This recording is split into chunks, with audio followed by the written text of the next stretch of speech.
Hi, welcome to Mostra Monday. I'm Jelynn Malone, and I'm joined here by my best friend and business partner, Beverly Magtanong. And this is a podcast that we have been dreaming up about doing for maybe 3 years? 3 years. I was going to say 5 years. I don't Okay, know. I sure. can't keep track. But we have been dreaming about doing a podcast because here at Mostra, we do so many things that are outside the box. You know, we started a company without knowing anything about coffee or roasting coffee, brewing coffee, selling, tasting, Anything. all the things. All of it. But yet we jumped right in and started this company and pulled and wrangled all of our family and friends to help and support us through all of it. And we've continued just on our journey to do so many crazy things. And we thought, why don't we sit down and actually give people a little insight into the craziness that is Mostra Coffee. Before we get started, we have our featured coffee of the day. Bev and I are drinking our VIP blend. Cheers. This Cheers. is a medium roast and seasonal, super popular. I know your sister is constantly asking, where's the VIP blend? Because she loves it. so good. It's featuring Vietnam, Indonesian, and Philippine coffee, and it has chocolate and tropical notes like pandan, cacao, and papaya. So if you'd like to try it, use the code VIP2023 for 20% off. So don't miss out on that. Go to mostracoffee.com.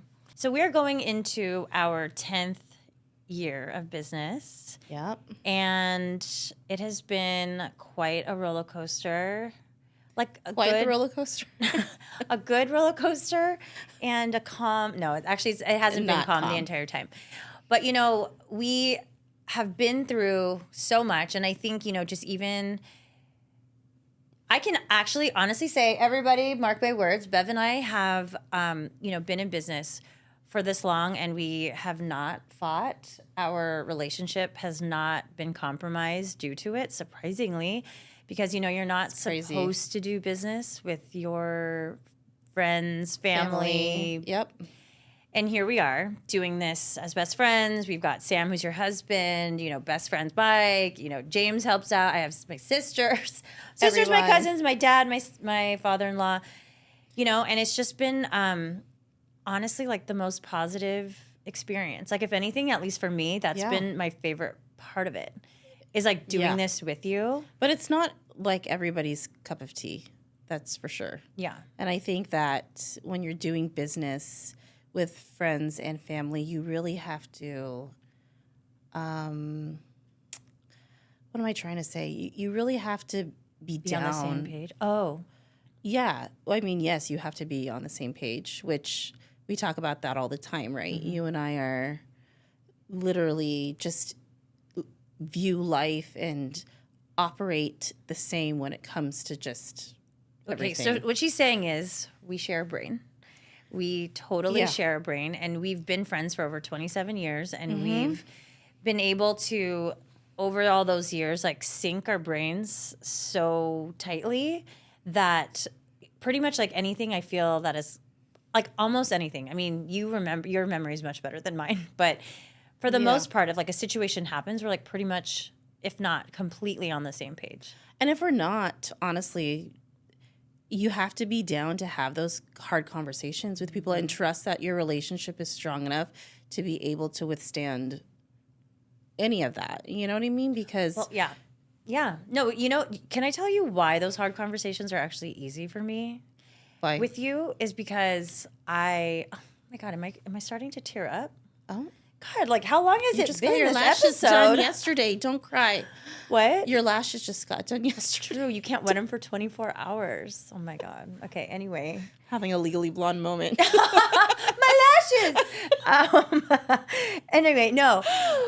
So I honestly feel like I can be like in any tumultuous or conflicting or whatever situation because like I can fully trust your intentions. Yes. That's why I was about to cry. Because I was thinking about it and I was why like, this oh my works. God, that's what it is. Like I don't ever question your intentions because like I know you're not for all of us, Yeah, right? for I sure. mean, that's why it works. It's not just you and I. It's Sam. It's Mike. sure. It's anyone that's in our circle here. No, it's so true. We have the best intentions for people. And before we even started any of this, I think that we had a very intentional conversation that, okay, if we're going to do this, Yeah. and if at any point we feel like our relationships are Compromise. like we're out. We're just going to quit because it's not worth it. Right. So do you feel like at any point or now that there's ever been a situation where there was just one person that was like the main decision maker for the direction of the company? No, I don't think that there's ever been one person that was, I mean, it's still not like that. I think that pretty recently we've had to restructure the business in terms of articulating what our functional roles are in Mostra, because we've got owner hats where we're the owners of the company, and then we actually play functional roles in the business. And in those functional roles, yes, we may report to a COO, which is Sam, but as an ownership group, when anything like goes up and it's like, hey, you know, do we want to do this or not? We can always put on our owner hat and be like, hey, I don't agree with that. And then it ends up being a collaborative decision. Well, you know what I've always appreciated over the years is how, you know, we all stepped into the company with our own personal superpowers. Yeah. I'm not saying that like And have naturally just stayed in we've those stayed lanes. in those roles. Yeah. Yeah. And like everyone has been really respectful of everybody's lane. Right. And, you know, like Mike's the flavor guy. Right. And the products guy. And I mean, there have been a few occasions where I felt so strongly about something where I'm like, I have something to say about this and I don't And have agree. no issues bringing it up. But for the most part, like I just, like all of us just like let we've Mike respected decide each other. and trust his palate and Yeah. his process and all that. And I mean, and even with like the marketing thing, like sometimes I'm actually surprised like how much you guys are like, Lynn, like what do you want to do? You know? Because I'm just like, wow. Yeah, that we like defer to You trust you. me to just But no, but it's really like it's been like that for so long. But I just didn't know if like, you know, you thought at any point. But I do think now, you know, since the restructuring, because at one point, you know, we were all deciding everything all the time. For everything. I mean, it was a game changer to to restructure and to figure out what those functional roles were. But when it comes to big decisions in the company, it doesn't matter what our functional roles are. We are all included in that decision, and we all talk about it, and we all collectively either move forward or we don't on something. And I can't actually say that there's really been any big drastic decision that was made where somebody was like really not okay. No. Like if anything, it was like we would work through it till we got to some place. If anything, we respect each other so much that sometimes we're like, dude, just make a decision. It's all good. Like, just decide, you know? That's true. It's kind of going back to you being so surprised how much we defer to you when it comes to marketing stuff. Yeah. Because we trust you. Yeah. Well, last night at dinner, you know, we were at the Cork and Craft and we're just reminiscing because, you know, when James was starting Cork and Craft, we were in the early stages of Mostra too. And so, you know, there was so much reminiscing on like the things that we would do. Yeah. And I don't even think our staff. We had HQ already though, right? Yeah. Okay. Yeah, we had HQ already. Like I think we were already like 3 years. 2 years in business? What? I don't know. Yeah, maybe. Am I wrong? I don't know. Okay. When did you get married? 2014. Oh my God. Good job. Girl, a year. Okay. Okay, that's right. Because they opened the same week as my wedding. Yeah. So, backstory, Cork and Craft is my husband's restaurant in Rancho Bernardo. And so we were like, you know, new married couples starting businesses like all at the same time. So it was crazy. And I was always there and I was always with you and at HQ doing Mostra. But like, I don't know if our staff even knows just like what we did. Yeah. Like what we did. And so just last night at dinner when we were talking Everything. about all of that stuff, you know, like I'm like, oh my gosh, like we really don't take enough time to just like reflect and really process everything that's happened. Yeah. everything that's happened.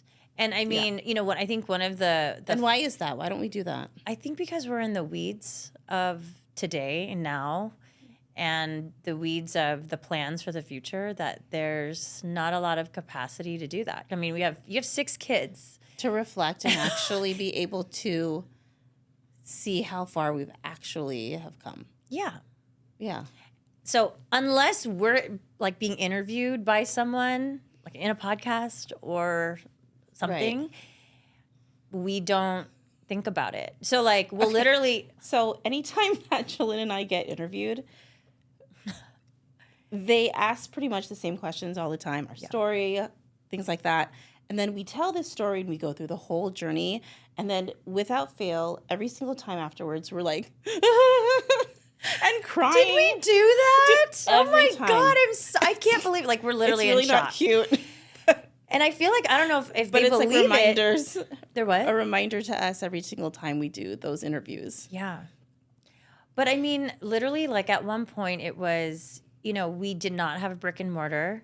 Right. We didn't have HQ. And we were just like trying to get our name out there. And literally, you and I did every single event. Part of the business.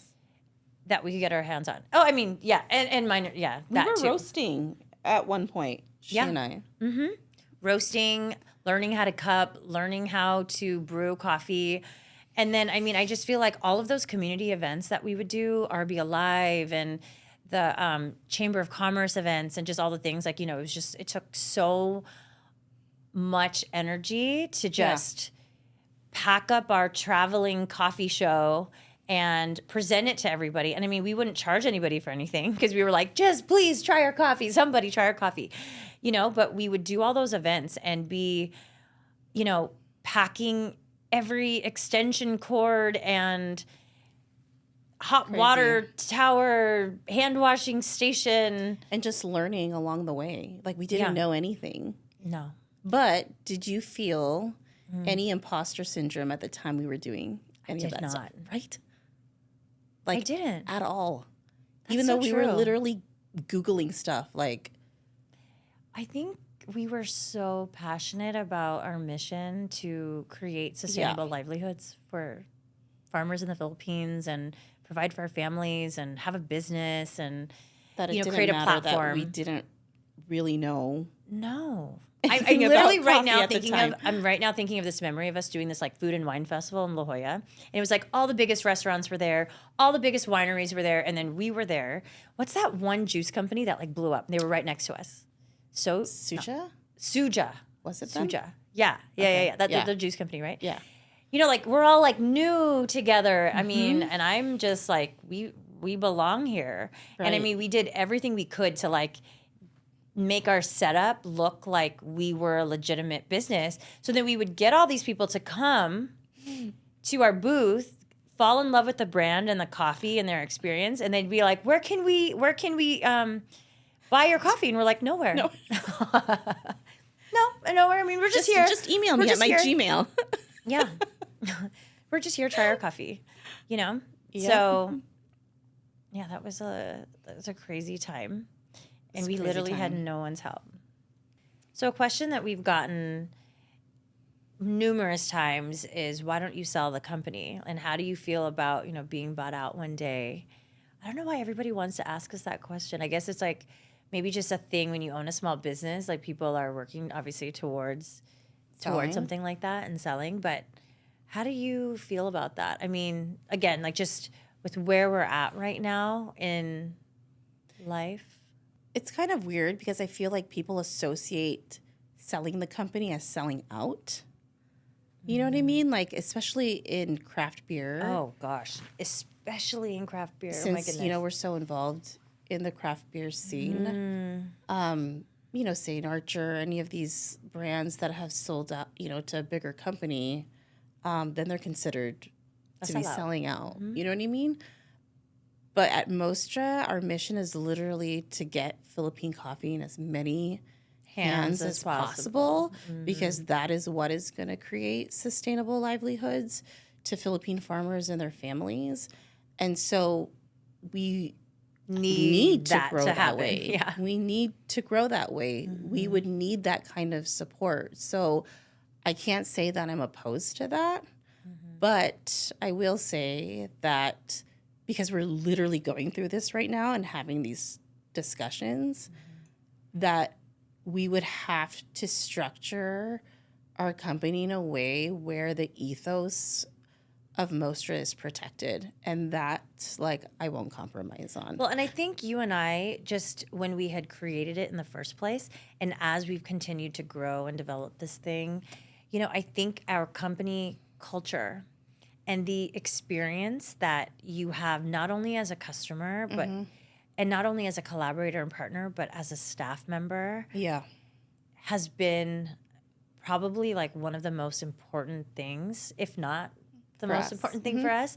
You know, just making sure that nobody's life is compromised, Right. and that your opportunity at Mostra is an opportunity for you to live your best life and to feel like your soul is filled with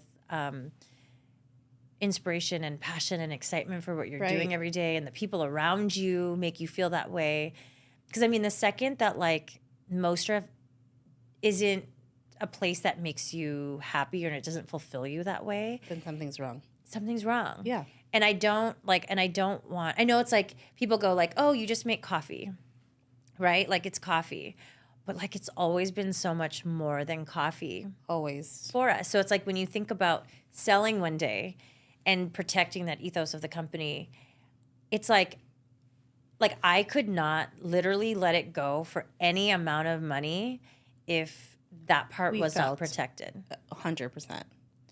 And Yeah. that like, and I think there's a lot of fear around the idea of selling for other people that especially have supported the brand, because they don't want those things to get change. lost. And we are, we're feeling it. We're feeling the challenges of maintaining that culture as we grow. And we literally lose sleep over it because it's so important to us. So, yeah. Like, but isn't it so crazy though? Like we've gotten in so many conversations with like hardcore business people, or like we've read all these articles about whatever, and like in the real world by real world I mean the world outside of the Mostraverse.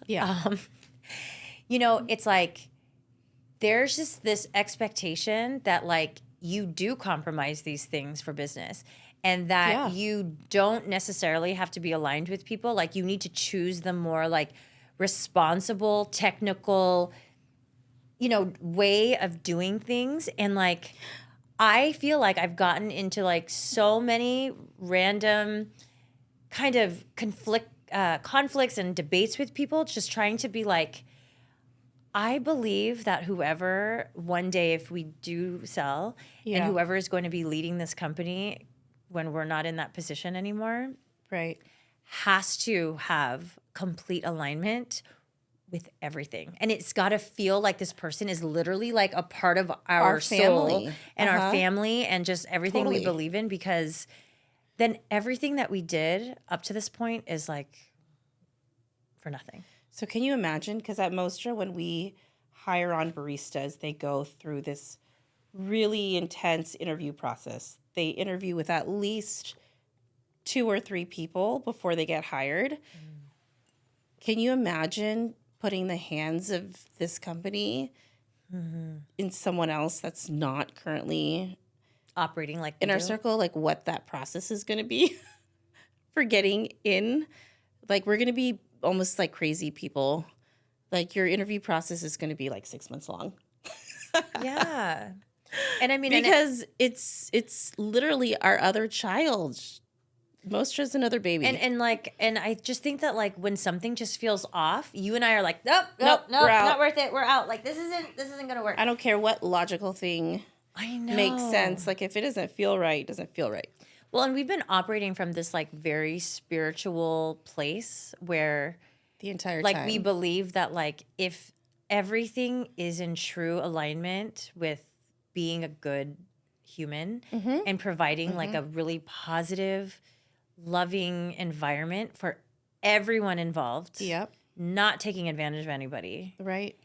that we're going to be able to create everything that we want for not ourselves, like for everyone, like for literally everyone involved. Yep.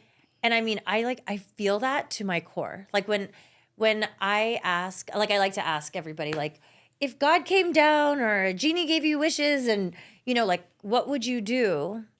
And when I hear someone say something that I feel like I can contribute to, I'm like, I literally make it my life's mission to try and figure out how to like bring that person into the company and give them that opportunity so that like they could live Their best life.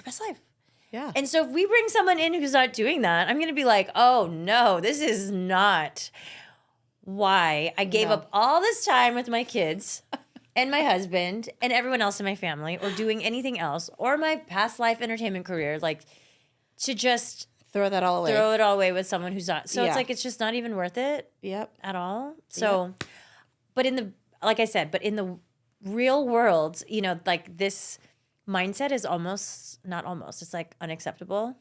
Yeah. And we've continued to just break the rules by just doing our own thing. Yes. And I trust that. Yeah. Wholeheartedly. Yeah. Like a lot of things that we've done are against every rule in the book for business, from doing business together as best friends and family to just not taking certain money or whatever, or not going a certain route. Like, I don't know a lot of things. I don't. And I don't trust myself with certain things. But when it comes to that, yes. You're like, I know this. Right. Like, I don't know how to cook very, very well, and I don't trust myself, but my intuition, yes. Well, and I think what shocks people so much is that we haven't taken on a large or any size investment. And and we say size investment, we're talking about like millions and millions of dollars. And, we've gotten this far ourselves and like bootstrapping this business ourselves and really just depending on family and friends to support us, that have supported us along the way, that just believed in us and have done what they could to just help us. And I could not be more grateful for the community that we've had surrounding us for all these years, and that like they continue to bring in another person and another person, another person. I mean, like we literally, I feel like we get showered with support from all angles, just we do. And I have to believe that it's because we have like continued to put out like good energy to other people and opportunity and people, and because the intentions are genuine. That's what I mean. Real. Like people know like we are not in this to take advantage of anybody at all. Like the idea is like our success is your success. If we can all come together, let's all rise together and be able to live our wildest dreams. And all these people that have supported us have been, again, we were talking about having the right people in our circle, and all of these people have believed and continue to believe in Mostra 1,000%. And we literally could not be where we are, and we can't continue to do this work without any of their help. So it's pretty humbling. For sure. Well, our DoorDasher finally made it in, so we took a quick break to get some food. Because this girl didn't even have lunch. No. Surprise, surprise. I actually made lunch. I actually made lunch today. Wow. So we had to keep this day going because we got kids to go home to. So we're just going to eat and chat at the same time. And honestly, I feel way more comfortable having this thing right in front of me. So how do you feel our staff perceives us as owners? Like, do you feel like they think we're like, we are working, or do you think they feel like, oh, they're coming in the middle of the day with their kid because they're just hanging out while we're here slaving away? I'm going to assume that it's all over the place. You know what I mean? Like, I think probably some of them maybe don't think that we do like a lot of operational things, and maybe some of them do think that we're doing stuff I always go in there and I'll always have like a brief moment. Yeah. Because, I mean, obviously we don't expect anybody to know what we're doing. Yeah. And obviously we're not reporting to anybody what's happening. Right. But, there's just after this conversation today when we're talking about just all the things that we've been through and everything, because, we talked about like we did all that stuff by ourselves before. Mm-hmm. But now we're not doing it by ourselves. So like one can assume that like, well, now you have people running the bar and a director of coffee and a roaster. Like, what are you still doing? And it's like, Right. like it is way, way, way, way more intense than I think anybody would ever even expect or imagine. Yeah. And I think that it's like actually like something I think about. Like I think about like when I picked Max up, because like obviously I have to pick up my kid from school. Right. You know what I mean? Like you see me for that brief moment, or like, you don't see me, and it's like, Yeah. I don't know. I just feel like there's this like assumption that there's not a lot of stuff going on behind the scenes, but like, it's just like, it's way more stuff behind the scenes now than ever. Yeah, and I think that it's a lot behind the scenes because it's not just coffee shops that we're doing. I mean, we're a coffee company, but we're also a brand company, and there's just a lot of business development things that are happening, and that's all just work, right? I mean, we've always said it before, like it's just work. I think what weighs a lot on us is the fact that we are responsible for almost 50 people's livelihoods. That is something that I don't take lightly, and I will never take lightly. No. And every decision that we make, whether it's good or bad, impacts everyone. Like everyone. So, yeah, like just those things alone, like business decisions, like things that have the busy work, that's all, it's stuff that we have to do, but it's whatever in comparison to that responsibility that keeps us up at night. Yeah. And it literally keeps us up at night. Well, you know how when we were, when we were at the beach yesterday having our little meditation manifestation soul sister meeting, we were talking about how if we just decided to just be a coffee shop, like a local coffee shop, like how different our lives would be right now. Yeah. It would just be such a simple, like literally what you see at our locations now, roasting facility, it would kind of just stop at that. We would just be building those locations and that would be it. But like we've intentionally have decided to be so much more than just a company that's local. And I'm not saying what we're doing is better than anyone. I'm just saying right.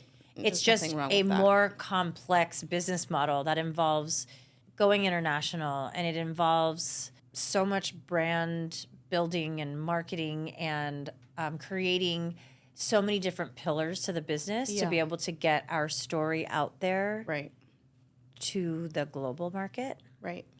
And I think that that's what makes everything more complicated. And I mean, obviously we took that on. It is just a little complicated. Right?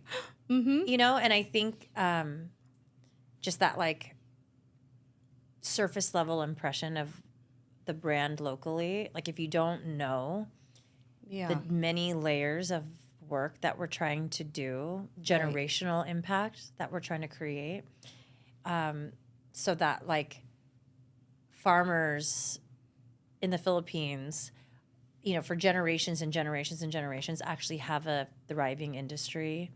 Right. And the Philippines is known for their coffee, is like just this huge, like grandiose plan, and it's just, there's so much that goes into executing something like that. And that plan, just that alone is so big. And then it's, again, the pressure of trying to protect and maintain a culture for the people that are making that happen for us, which is our staff. Totally. And it's not perfect, you know what I mean? Like, no, it never is in a small business, but it's something that we are literally always talking about. How does this impact the staff? How does this impact, the culture in the future? and we're so crazy about those details. Like we're literally crazy about how all those things work that I don't know if all owners are like that. Yeah. I think it's safe to assume. Assume that not everybody is like that, but we are.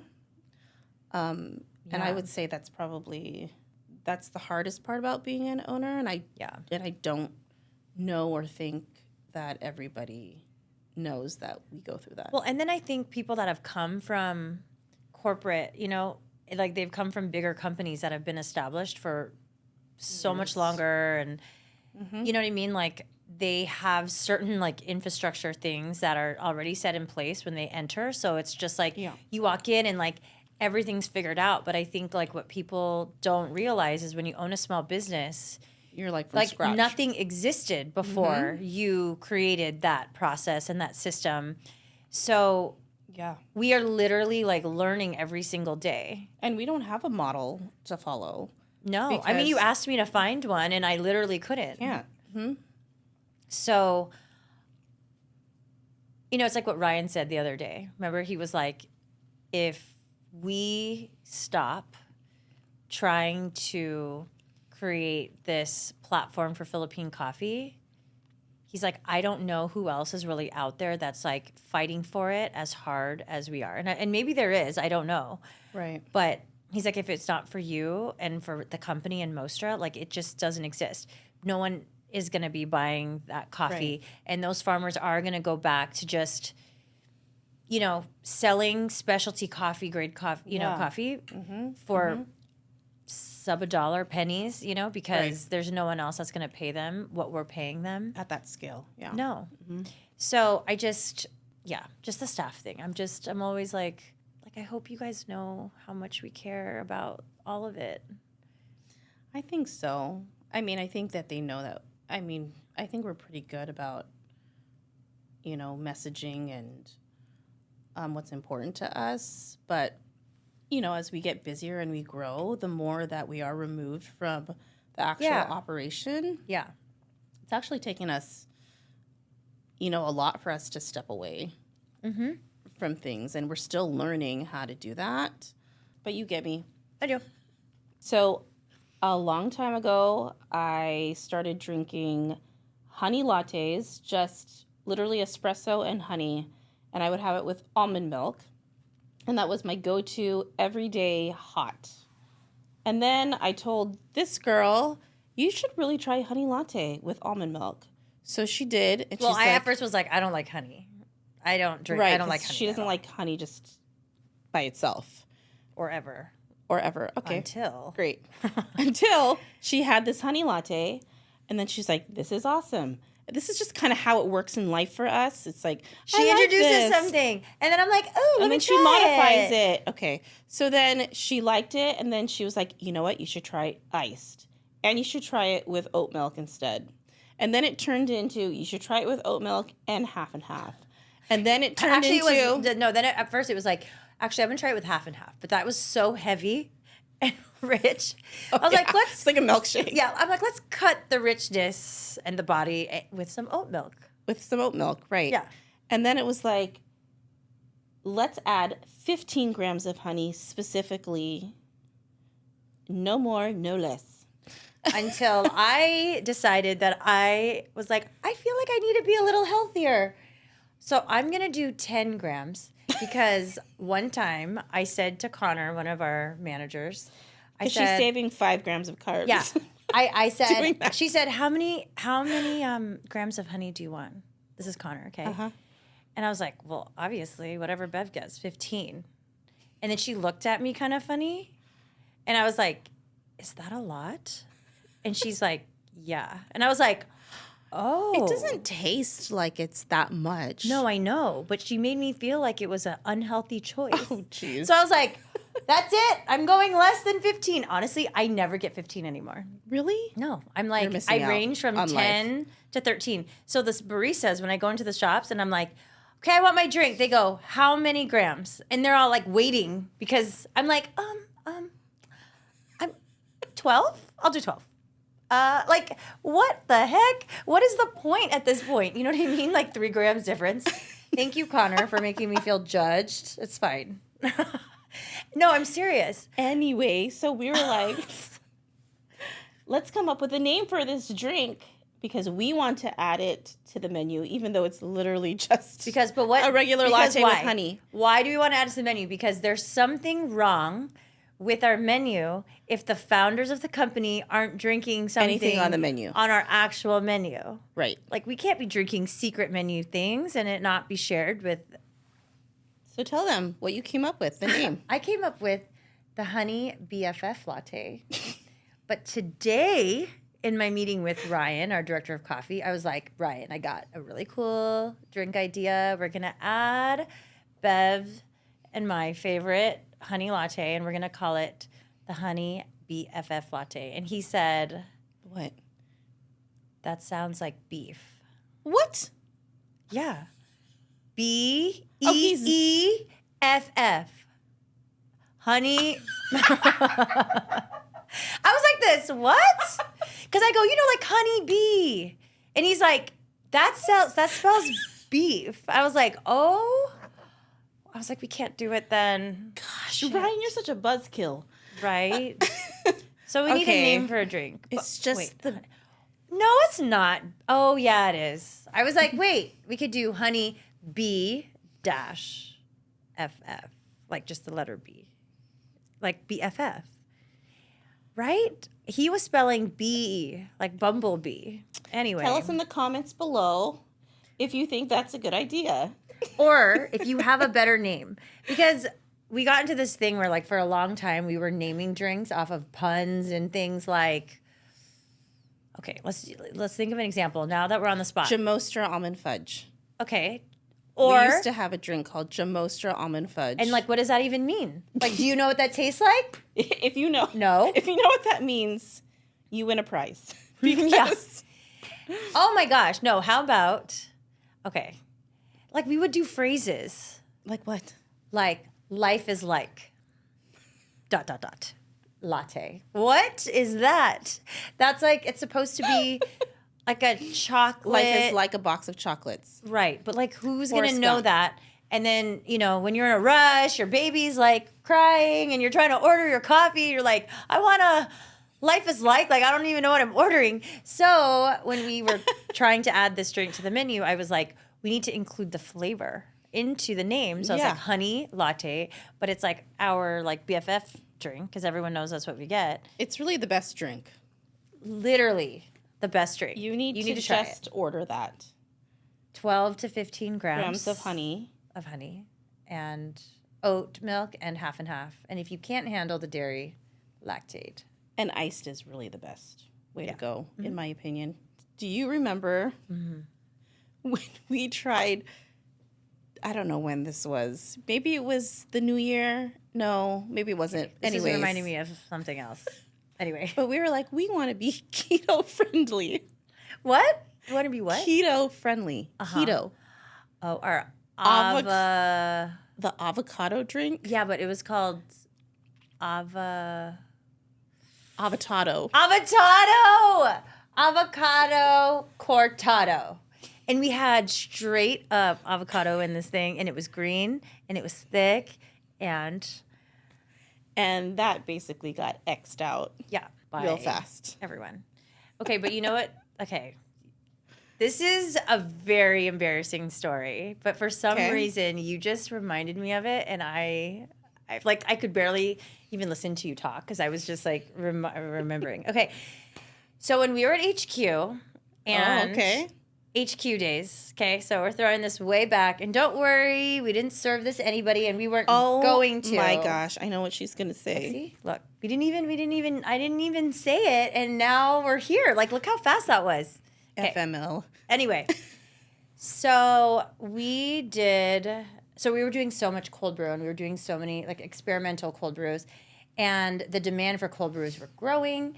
And at the time, we were doing cold brew in 5-gallon plastic jugs. But we needed to produce more. So we got how big was that? Oh my God, look at you know my story. You are right about what I'm going to say. Was it like a 20-gallon? Maybe tank. It was like a vat, right? Yeah.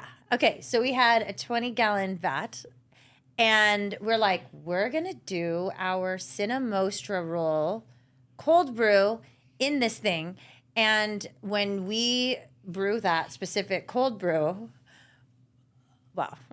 When you do that cold brew, we would put all the ingredients like in a tea bag, and that's how we would brew it in the 5-gallon plastic tub. But we're like, let's do this in this vat. So we put all of our ingredients, in this metal thing, and there was so much story. There was like so much water. Right. That the tea bag with all the ingredients were like floating to the top.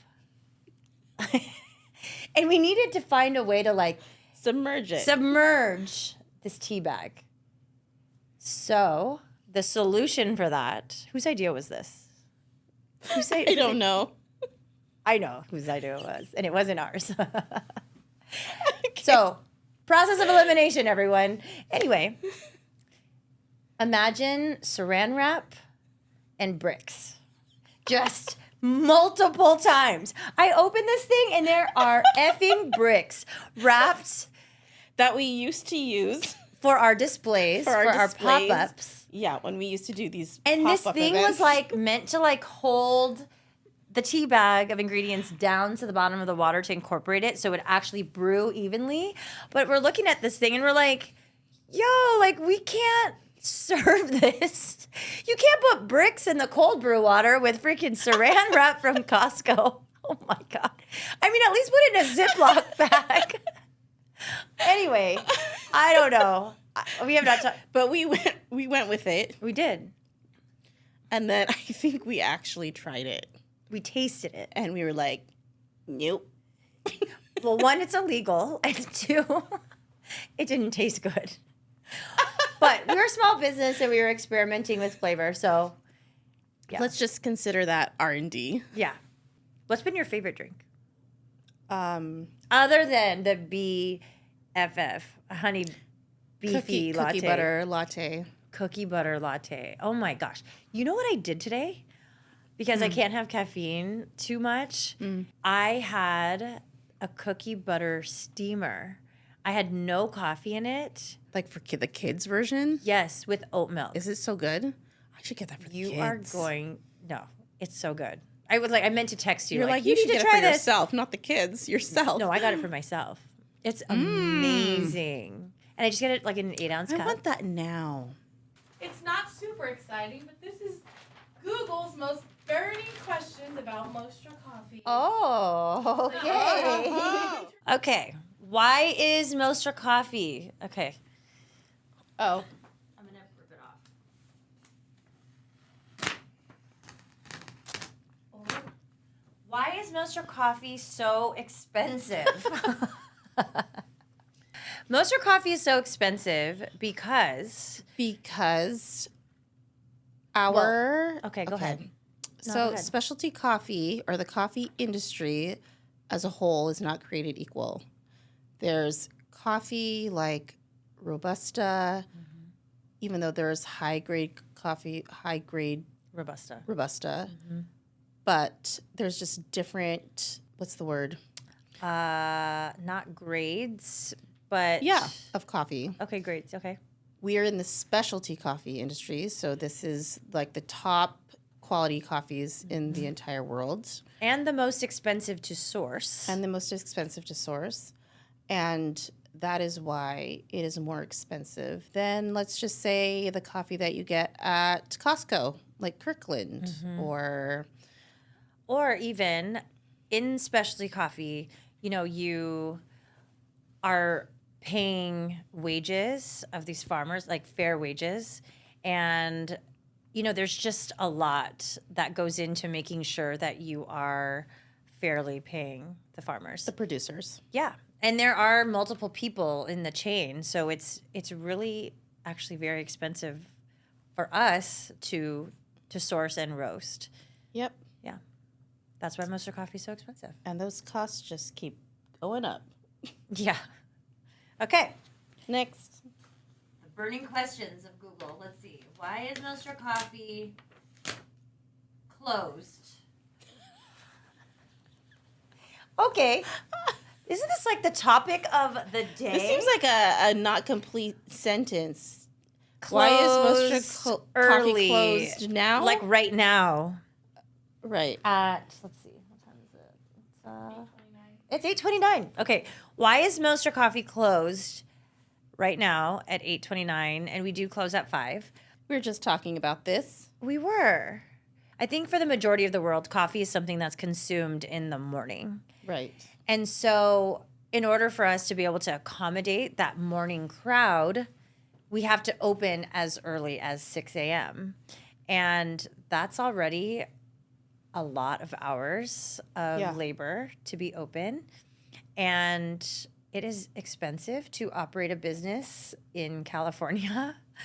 And our coffee shops aren't in, at least 2 of them aren't in like a city. Right. In the suburbs. Right. They're in the suburbs and people are asleep at like 8. And honestly, most businesses in our area do close Early. anywhere between 8:30 and 9, and we're talking restaurants. So it's not abnormal to close early. So if we were going to close later, like we would still not close as late as 8:29.